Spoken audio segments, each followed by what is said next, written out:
Le président Van Rompuy a appelé le Parlement à prendre ses responsabilités. Aujourd'hui, la responsabilité du Parlement est de dire tranquillement non. One of the Parliament's budget negotiators summed up the view of most MEPs on the proposed spending plans for the next 7 years.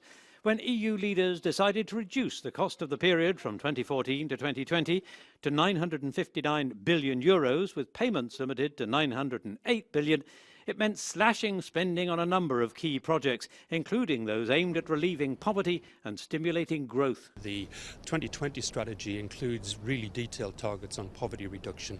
It includes targets on reducing early school leaving, boosting tertiary education. We're way off track in terms of meeting those targets, and this budget doesn't help. There was concern too that government leaders took their decision in a way that tried to sidestep the European Parliament. So we have the right of co-decision, and the Council said no, we will decide alone, and it's not possible to accept this behaviour.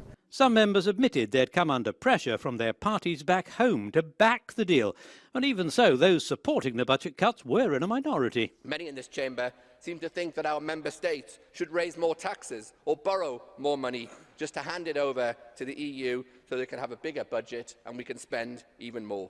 And that is why, in my view, the MFF deal is so important. In the end, the Parliament's verdict was clear. 506 votes, a big majority for rejecting the multi-annual framework as it stands. We are prepared to negotiate. This is an offer now of the European Parliament to the Council to come to compromises and to improve the multi-annual financial framework.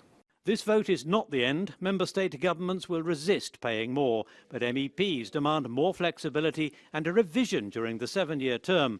Negotiations with the Commission and Member States begin later this month.